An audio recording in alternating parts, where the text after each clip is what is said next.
جو منتخب لوگ نہیں ہوتے ان کو عوام کا درد بھی نہیں ہوتا۔ کبھی ایسا سیلاب ہم نے نہیں دیکھا۔ اس فلڈ کے بعد اس سے بڑی جو آفت آنے والی ہے وہ مہنگائی کی ہے۔ کراچی میں 8,000 روپے کا ایک من آٹا جو ہے وہ مل رہا ہے۔ اس سے بڑا جو طوفان آنے والا ہے وہ بیماریوں اور اس مزری کا ہے جو اس کا آؤٹ کم ہوگا۔ کلائمیٹ چینج افیکٹڈ ممالک ہیں ان کے لیے یہ فنڈ ہے اور یہ پاکستان کا حق ہے۔ سر بھی عوام کا اور جوتیاں بھی عوام کی، ان کے اپنے سے۔ اگر کوئی اشتہار آنا ہے تو ان کا اشتہار ہے۔ یہ جو بوتھیوں والے اشتہار ہیں، شکلوں والے اشتہار ہیں، میک اپ والے اشتہار ہیں، اس کی ہمیں ضرورت نہیں۔ پاکستان کے عوام نے فوج کا ساتھ دیا ہے، فوج نے عوام کا ساتھ دیا ہے۔ عوام کو بچانے کے لیے آپ کیا کریں؟ پاکستان کو ایک نیشنل یونٹی کیمپین کی ضرورت ہے۔ بسم اللہ الرحمن الرحیم۔ سیلاب کے سلسلے کے پروگرام میں ہم آپ دوسری قسط لے کر آپ کے سامنے حاضر ہیں۔ اس وقت ہمارے ساتھ محمد علی دورانی صاحب موجود ہیں۔ آج ہم ڈسکس کریں گے کہ سیلاب کی تباہ کاریاں اور اس سے ایویکویشن کی جو صورتحال ہے اور اس میں جو مزید ہم نے لوگوں کی بہتری کے لیے ہم نے کیا کام کرنے ہیں، جو کام کیا کرنے چاہیے۔ سیلاب یہ عجیب قسم کا سیلاب ہے۔ یہ سیلاب ایسا سیلاب ہے کہ یہ رکنے کا نام نہیں لے رہا۔ ایک لہر آتی ہے، جس طرح سمندر کی لہریں ہوتی ہیں، ایک لہر گزرتی ہے، اس کے اوپر اس سے بڑی لہر جو آ جاتی ہے۔ کبھی ایسا سیلاب ہم نے نہیں دیکھا کہ سیلاب آتا ہے، بالعموم آتا تھا تو سیلاب آہستہ آہستہ پھر وہ ختم ہو جاتا تھا۔ آج بڑی دلچسپ صورتحال ہے کہ ایک ہمارے وزیر صاحب، ان کا بیان ہے کہ انہوں نے فرمایا کہ ہم اس سیلاب سے جو اس کا پہلے ایسٹیمیٹ لگانے کے لیے کیا نقصانات ہوئے ہیں اور اپنے اقتصادی جو خود انحصاری کا جو اقتصادی ماڈل ہے اس کو اپنائیں گے، ہمیں کسی سے امداد لینے کی کوئی ضرورت نہیں ہے۔ تو آج ہم دورانی صاحب سے پوچھتے ہیں کہ یہ کیا صورتحال ہے سر، یہ ایسا ممکن ہے؟ بسم اللہ الرحمن الرحیم۔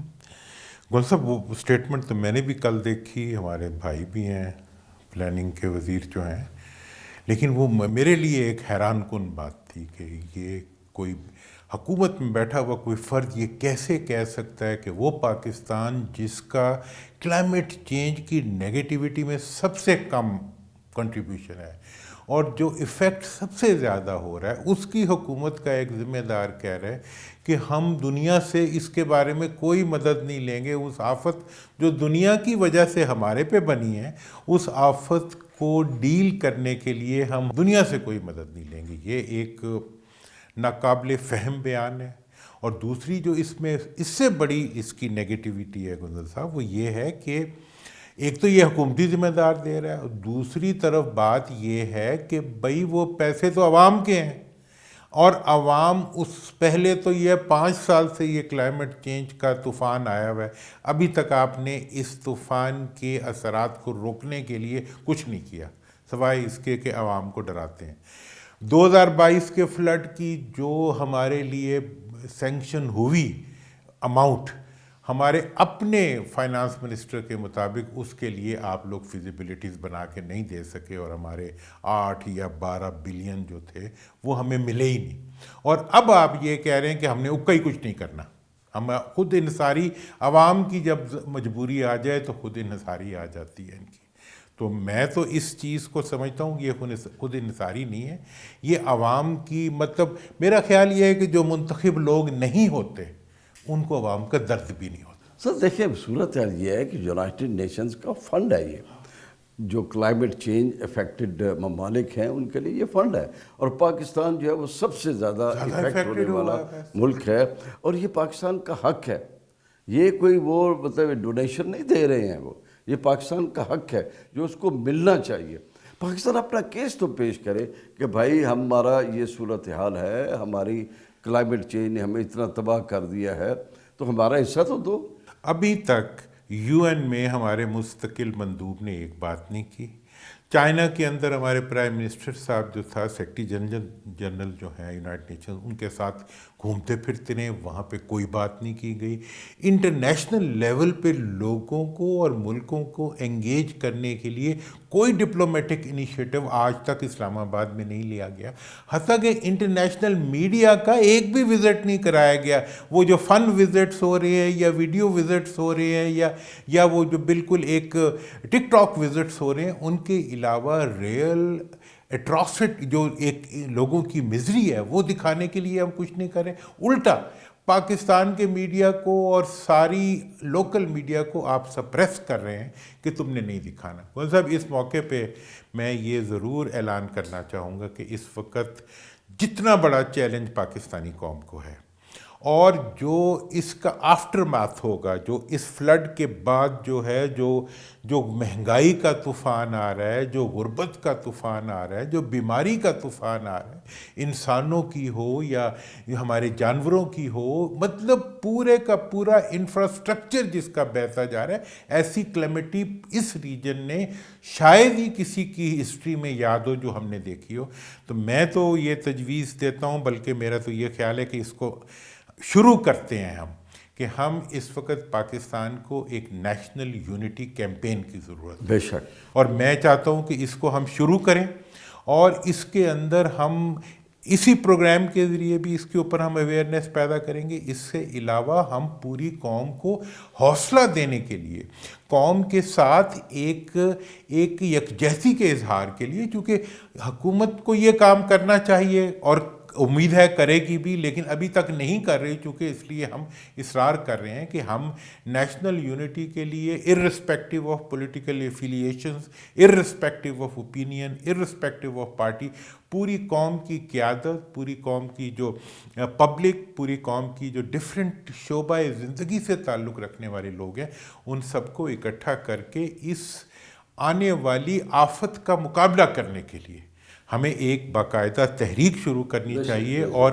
ہم کوشش کریں گے کہ اس پلیٹ فارم سے اس کے لیے آگاہی پیدا کریں اور پریکٹیکلی فیلڈ میں جا کے اس کے لیے جتنا کچھ جو کچھ ہو سکے وہ بھی ہمیں کرنا۔ سر ہم جو ہے نا اس کا جو بنیادی، جس طرح آپ نے فرمایا کہ بنیادی مقصد ہے قومی یکجہتی پیدا کرنا، اس کا جو میرا خیال ہے وہ یہ ہے کہ اس کا سب سے بڑا فائدہ حکومت کو ہوگا۔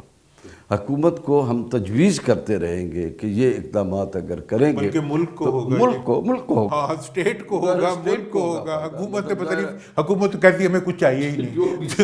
اسٹیٹ کو فائدہ ہوگا، اسٹیٹ کو فائدہ ہوگا تو لوگوں کو فائدہ ہوگا، لوگوں کو فائدہ ہوگا تو ملک ترقی کرے گا، بہتری کی طرف جائے گا۔ اب جس طرح آپ نے کہا کہ جی یہ مہنگائی کا جو طوفان ہے، ابھی سر ایک صاحب بتا رہے تھے کہ کراچی میں جو 8,000 روپے کا وہ آٹا جو ہے، وہ ایک من آٹا جو ہے وہ مل رہا ہے۔ اسی طرح سے یہاں پہ بھی مہنگی ہو گئی ہیں چیزیں۔ اور ڈاکٹر حفیظ پاشا کا ایک بیان ابھی میں نے کل پڑھا تھا، اس میں انہوں نے بتایا ہے کہ پاکستان میں جو 50% لوگ ہیں وہ غربت کی لکیر کے نیچے آ چکے ہیں۔ ابھی انہوں نے ہی دیا تھا 44، ورلڈ بینک کی طرف سے رپورٹ آئی تھی چند دن پہلے، 44%۔ ابھی 50% پہ وہ کہتے ہیں کہ یہ غربت کی لکیر کے نیچے چلے گئے ہیں۔ اب یہ جو صورتحال ہے، ایک تو حکومت کو ہم تجویز کرتے ہیں کہ یہ دیکھنا ہوگا کہ جو ذخیرہ اندوز جو ہیں وہ اس میں مال نہ بنا سکے۔ فلور ملیں جو ہیں وہ لوگوں نے بند کر دی ہیں، کیونکہ جی گورنمنٹ گندم نہیں دے رہی، دوسرا ہم گندم نہیں پسائی نہیں کریں گے۔ اب مسئلہ یہ ہے کہ حکومت کو اس سلسلے میں تھوڑے قدم اٹھانے پڑیں گے کہ ذخیرہ اندوزی کے لوگ نہ کریں، کیونکہ ایسی صورتحال میں ذخیرہ اندوز فائدہ اٹھاتے ہیں۔ کون صاحب اس میں میں ایک انٹرجیکٹ کروں گا، دیکھیں ذخیرہ اندوز فائدہ اٹھاتے ہیں، ذخیرہ اندوزی ختم کرنے کا فائدہ سرکاری اہلکار اٹھاتے ہیں۔ مطلب ذخیرہ اندوز، اب جیسے آپ دیکھیں شوگر ایکسپورٹ کرنے میں بھی اسی کا فائدہ، امپورٹ کرنے میں بھی اسی کا فائدہ، عوام کا سر بھی عوام کا اور جوتیاں بھی عوام کی، ان کے اپنے سر۔ تو میرا اس کے بارے میں ایک تجویز یہ بھی ہے، آپ کے اس نقطے سے میں آگے بڑھاتا ہوں کہ حکومت جو ہے اسٹاک ایکسچینج کی جو ایک نظری حد ہے اس کی تو ہمیں روز سنا دیتی ہے جو ہمیں سمجھ بھی نہیں آتی اور ہمیں آگے لگتی بھی نہیں ہے وہ اوپر جاتا ہوا اسٹاک ایکسچینج ہماری زندگی میں کہیں نہیں نظر آتا. میں یہ حکومت سے مطالبہ کروں گا کہ ڈیلی کی بنیاد کے اوپر مختلف شہروں میں جو سرکاری ریٹ ہیں اشیاء خرد و نوش کے وہ حکومت باقاعدہ ان کو پبلسائز کرے. بے شک. اب دیکھیں جی کراچی میں گندم آٹا آپ نے کہا 8,000 مل رہا ہے, لاہور میں ابھی اس سے 4,500 ہو چکا ہے, باقی جگہوں پہ KPK میں اور بڑھ رہا ہے. یہ اتنی بڑا جو ڈفرنس ہے یہ فل کرنا حکومت کی ذمہ داری ہے اور حکومت اپنے محکموں کو ایکٹیویٹ کرے بجائے اس کے کہ صرف وہ گھومتے پھرتے ہوئے اپنے آپ کو دکھائیں. عوام کے لیے کچھ کریں اور ڈیلی کا ریٹ نکالیں اور عوام کو بتائیں کہ بھی یہ آپ کا ریٹ ہے. یہ میڈیا کا استعمال ہے, یہ میڈیا کا استعمال نہیں ہے کہ وہ اشتہاروں میں ہماری شکل دکھاتا رہے. اور ابھی میں پرسوں سے دیکھ رہا ہوں ایک ایپ چلی جا رہی ہے کہ جی یہ ایپ چالو کر دی FBR کا وہ لینے کے لیے اور اس کے اتنے اشتہار آ رہے ہیں, اس سے زیادہ اشتہاروں کی ضرورت ہے کہ آپ جو ہے یہ اشتہار دینے پہ مجھے کوئی اعتراض نہیں, بہت پیسے ہوں گے دے دیں, لیکن اشتہار دیں اس چیز کا جو عوام کو کوئی فائدہ دے. آپ بتائیں کہ جی کیا ریٹس ہیں, صبح صبح اشتہار شروع کر دیں کہ جی آج گندم کا کراچی, لاہور, حیدرآباد اس جگہ پہ یہ ریٹ ہے, چینی کا یہ ریٹ ہے, اس کا یہ ریٹ ہے, اور اس ریٹ کو فالو کریں دکاندار تاکہ ایک پریشر بنے عوام کے لیے کچھ کریں. تو میرا تو یہ خیال ہے ایک تو یہ چیز بڑی ضروری ہے اور اس کے ساتھ ساتھ یہ بھی بہت ضروری ہے کہ آپ پاکستان کے اندر آنے والی اس کلائمیٹ کیٹاسٹرفی ہے اس کے بارے میں دنیا کی آگاہی کے لیے کیمپینز چلائیں, دنیا کے جو مختلف ڈونرز ہیں ان کو انوائٹ کریں. ابھی تک امبیسڈرز کی کوئی کانفرنس نہیں ہوئی. آپ نے مطلب اس کے اوپر جو ہے ہم اگر یہ نہیں کریں گے ہم تو کریں گے ہی کریں گے. تو میرا خیال یہ ہے کہ اس وقت بہت اس چیز کی ضرورت ہے کہ ڈیفینٹ ایکشنز جو ہیں وہ آگے بڑھائے جائیں اور تاکہ عوام کی ریلیف. اور یہ اگلے سال کے لیے پرائم منسٹر صاحب نے خبری بن کے یہ خبر دے دی کہ جی اگلے سال 20% زیادہ آئے گا فلڈ. ہم نہیں مانتے 20% زیادہ آئے گا, ہمیں بتائیں کہ اس 20% سے عوام کو بچانے کے لیے آپ کیا کر رہے ہیں. Talk is live, like share subscribe کیجئے کیونکہ سچ وہی جو ہم بولیں. Talk is live.